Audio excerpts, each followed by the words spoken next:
So I recently made a video about simply the topic of what is non-duality, and got to the end of the video and realized it was about 30 minutes long, and my first reaction was, oh, that is too long.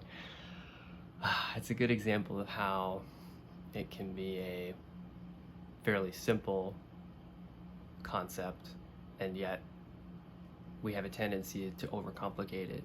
Not that that's a bad thing, because it's very meaningful, or not meaningful, depending on how we want to look at it or talk about it. But anyway, so I wanted to make this briefer video, quicker video, just to go through quickly what the high level, what non-duality really means or points to, or what's being attempted to be spoken about when the word non-duality is used, in most contexts at least. So non-duality is a description, probably the best word I can think of to use it, of this. And I say this simply because this is perhaps the most ubiquitous term to describe reality. And we could just say reality, but this is almost better in the sense of reality is making a claim that this is real. And maybe it is, maybe it isn't. Many non-dual speakers will say this is real and unreal, or neither real, or something along those lines. So this, all that is non-dual. Again, so non-dual is a description of this, or reality, if you will. And so what does non-dual mean? Well, a literal definition is not two. So I like to think of circles in this context. So not two, it's just one. Or it's not saying it's one, it's saying it's not two. So there's more power in the conceptual framework when it's a negation. So there's a reason it's called non-dual, not necessarily oneness, although many people use oneness.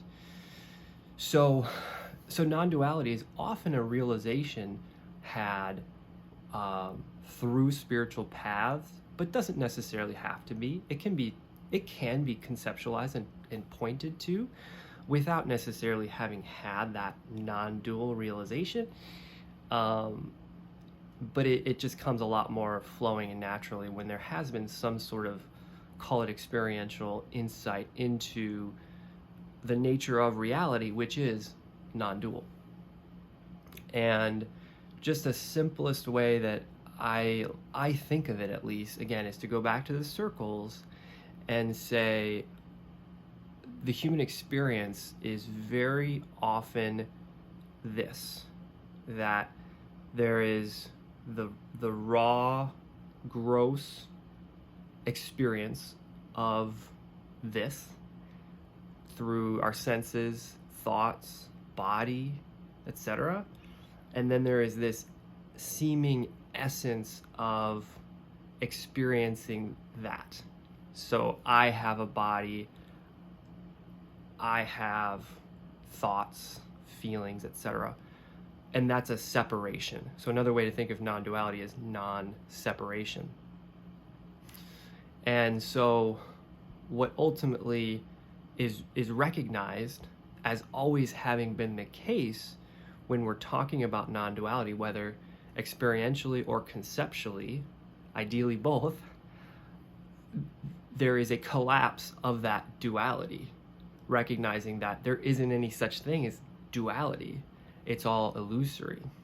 It's all this experiential framework that comes online in a human being that builds this separation of, over here, having the experience of this reality.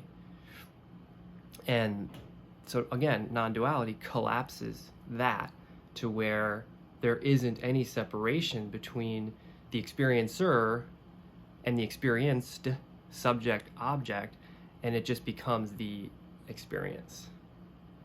And as I already alluded to, I could go on and on about different implications, and I will in future videos, but just wanted to make this shorter, briefer version to, at least in my own understanding and words, point to what non-duality is talking about.